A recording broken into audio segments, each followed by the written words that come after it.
Hell is full of people who paid their bills on time, respected the laws, and considered themselves good people. This is the hardest truth that I, the Guardian, need to tell you today. Good people do not go to heaven. Forgiven people do.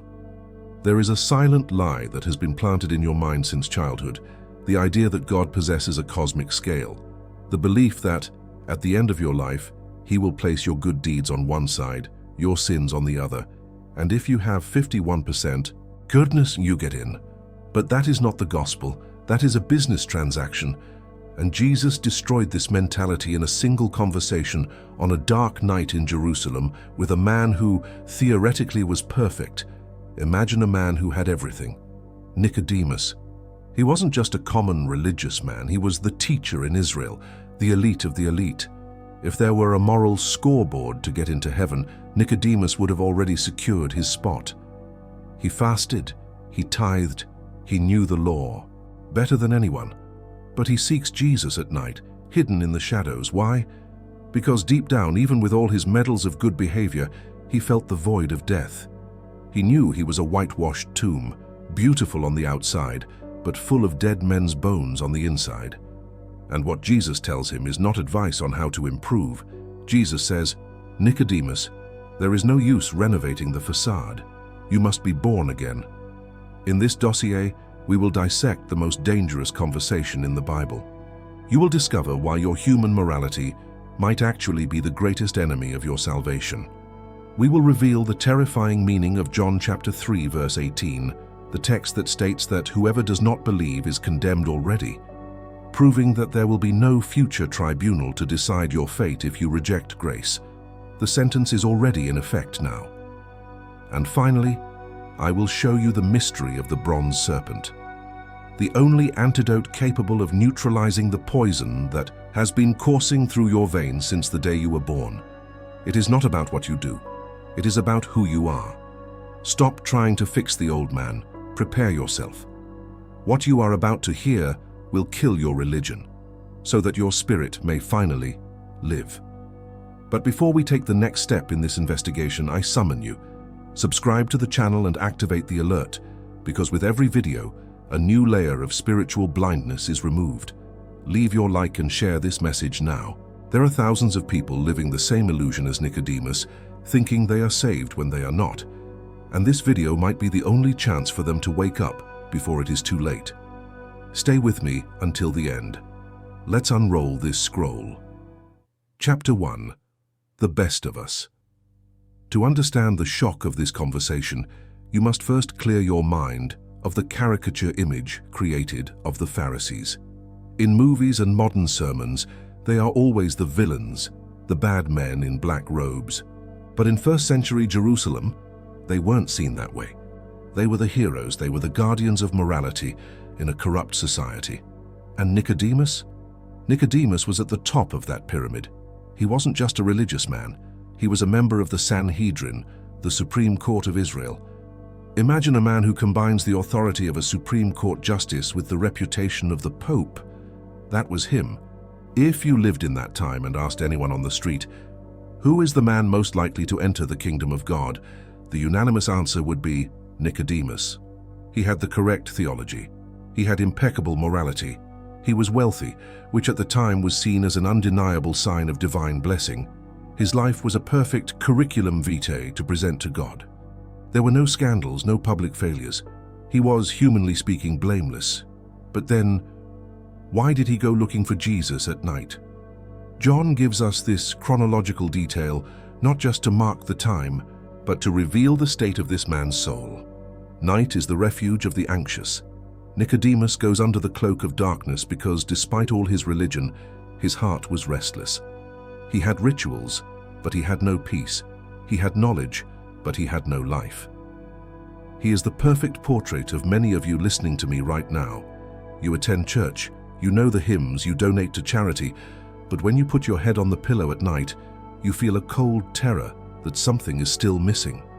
When he finally meets the Nazarene, he tries to start the conversation with flattery, using the diplomatic language he learned in the halls of power. He says, "Rabbi, we know that you are a teacher who has come from God." He tries to establish common ground from one professor to another. He expects a high-level theological conversation, perhaps a debate on the interpretation of the law. But Jesus does something rude, something shocking. Jesus doesn't even acknowledge the compliment. He interrupts Nicodemus before he even finishes his thought. Jesus wasn't interested in Nicodemus' diplomacy because Jesus could see what no one else saw. He saw the fear behind the eyes of that old sage. Jesus knew that man didn't need more information. He needed a resurrection. That is why Christ cuts the conversation with a verbal guillotine. Truly, truly, I say to you, unless one is born again, he cannot see the kingdom of God. Stop and feel the weight of this blow. Jesus is telling the holiest man in Israel, everything you built, all your heritage, all your effort, your genealogy, your fasting, all of it is useless. You don't need to improve, Nicodemus. You need to start from zero. Your current self is not fit for heaven. It needs to die. It was here that Nicodemus's religion began to crumble, and it is here that yours must crumble too. But how is this possible? How can an old man return to his mother's womb? Nicodemus's question reveals his spiritual ignorance, but Jesus' answer reveals the deepest mystery of the universe. It is time to understand the invisible force that operates salvation. Chapter 2. The wind blows where it wishes. Nicodemus is stunned. He interprets Jesus' words literally, asking if he should go back into his mother's belly. It seems like a stupid question for a wise man, but this shows us a crucial truth. The natural man, no matter how intelligent, cannot comprehend the things of the Spirit. For him, everything is flesh, matter, and effort. He cannot process a reality where he is not the agent of action. And this is where Jesus introduces the most humiliating metaphor for the human ego. He speaks of the wind. The wind blows where it wishes, and you hear its sound, but you do not know where it comes from or where it goes. So it is with everyone who is born of the Spirit. Analyze this with me. What can you do to control the wind? Nothing. Can you manufacture the wind? No. Can you order the wind to blow north or south? Never. The wind is sovereign. It is untamable. Jesus is teaching the doctrine that the modern church tries to hide at all costs: sovereign regeneration.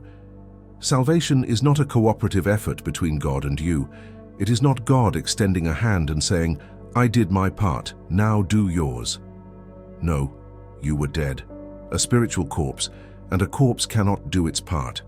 Just as you had no participation in your physical birth, you didn't choose your parents, your date, nor your DNA, you have no participation in the origin of your spiritual birth. Many preachers today will say that God is waiting for you to decide, that he is a gentleman who doesn't kick down doors. But that is not what Jesus told Nicodemus. If God were a gentleman waiting for a corpse to decide to live, heaven would be empty. The new birth is a monergistic act, a work of a single agent. It is the Holy Spirit invading the tomb of your heart and shouting, "Lazarus, come out," before you even knew you were dead. This offends Nicodemus, and it probably offends you too, because this takes control out of our hands. We want to feel like we contributed. We want to believe we are saved because we were smart enough to choose Jesus while our neighbor was not. We want some merit, however small. But the wind of the Spirit blows and knocks down our pride. He chooses whom he wills, when he wills, and how he wills. If you feel a tightness in your chest right now, if you feel the weight of your sin, it isn't because you are perceptive. It is because the wind is blowing on you. And if he blows, do not resist. Because the alternative to that wind is the eternal calm of death. But there is still a bigger problem. The problem isn't just how to be born, but why we need to be born again. What is so wrong with us that it requires such a drastic measure? The answer lies in the rot you carry and call goodness. If you have reached this point in the journey and feel that this wind is starting to stir the waters of your soul, write the phrase down in the comments below. The wind blows. This will serve as a landmark, a public sign that you understand you are not in control of your own salvation. But perhaps, deep down in some dark place of your mind, you still hold a secret hope. The hope that if God puts your life on a scale, your good side will outweigh the bad. It is time to destroy that math. Chapter 3. The Balance of Death. Most of you live under the dictatorship of an imaginary scale. It is the oldest lie of humanity, repeated from ancient Egypt to the pews of modern churches. The belief that, at the end of time, God will take a great ledger, sum up your good deeds in the right column, subtract your sins in the left column, and if the balance is positive, welcome to paradise. You look at criminals, corrupt politicians and murderers and think, I am not like them, I am a decent person, I deserve it. And this is exactly where Nicodemus comes in to destroy your argument. Nicodemus didn't just have 51% good works, he had 99%. If salvation were a merit system, he would be first in line. But Jesus looked at that accumulation of human justice and called it flesh, and flesh, no matter how perfumed and polite, cannot inherit the kingdom of God.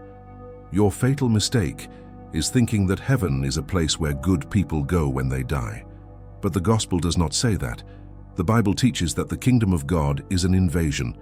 It is the dominion of God invading earth to destroy hell. And where is hell?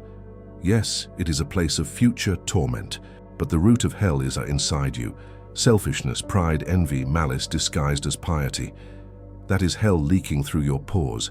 Do you want God to eliminate evil from the world? Be careful what you wish for. Because if God decided to eliminate all evil right now, he would have to eliminate you. Because evil isn't just what you do, it is what you are. That is why Jesus said you need to be born again. He didn't come to teach manners to corpses. He came to kill the infernal nature that dwells in us and implant the nature of heaven. And here we arrive at the most terrifying verse in all Scripture, the one most ignored, John 3:18. Whoever believes in him is not condemned, but whoever does not believe is condemned already. Pay attention to the verb tense, already. You live thinking you are in an ongoing trial, trying to convince the judge.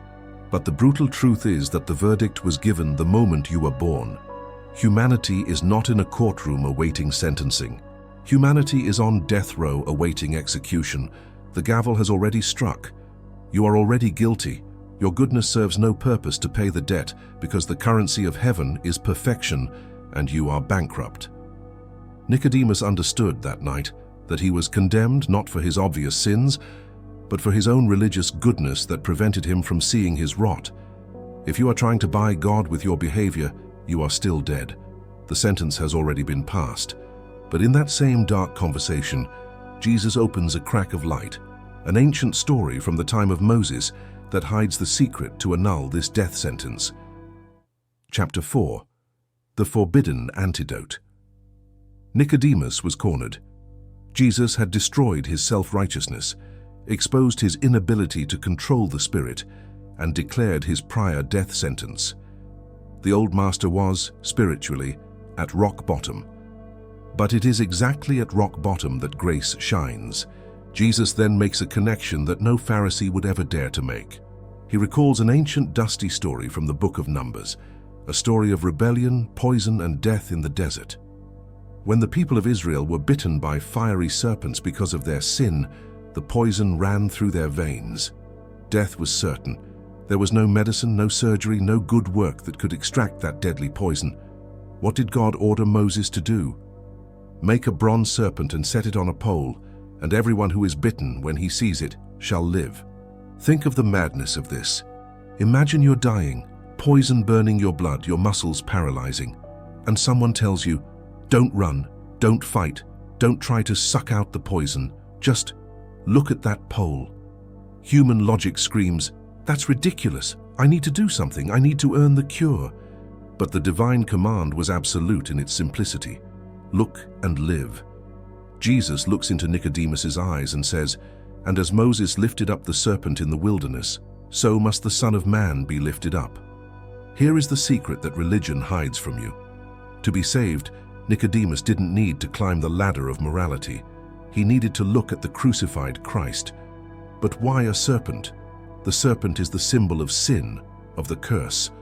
On the cross, Jesus didn't just carry sin, he became a curse for us.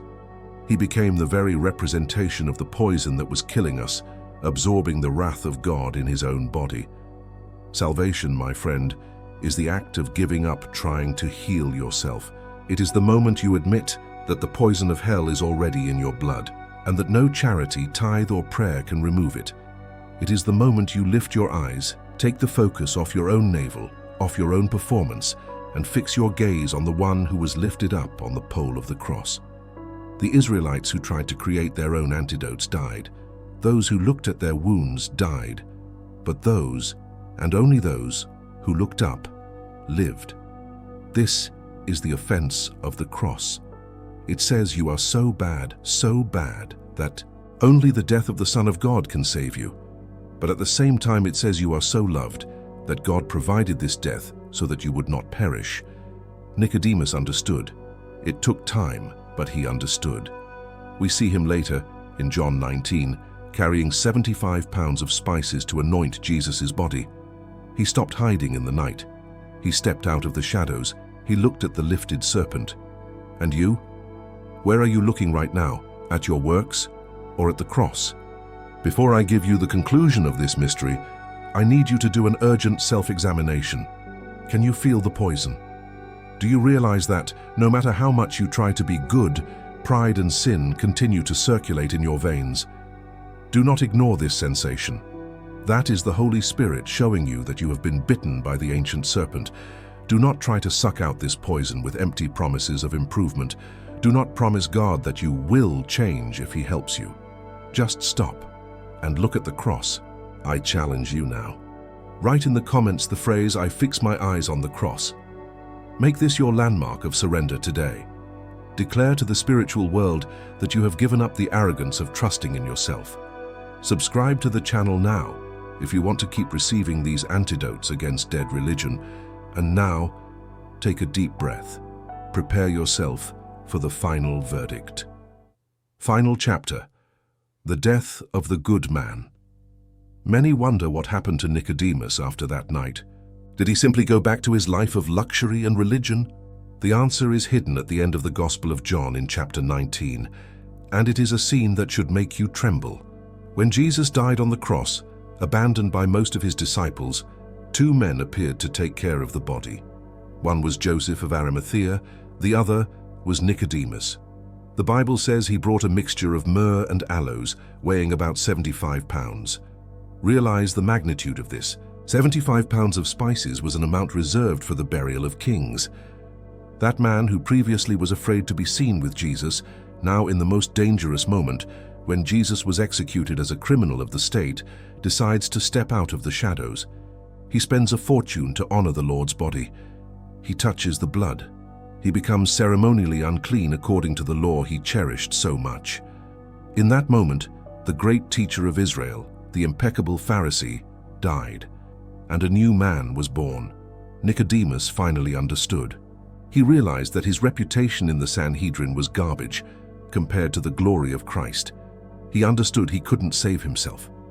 He looked at the serpent lifted on the pole, and the poison of pride was neutralized. And now, I turn to you, who have listened to me this far.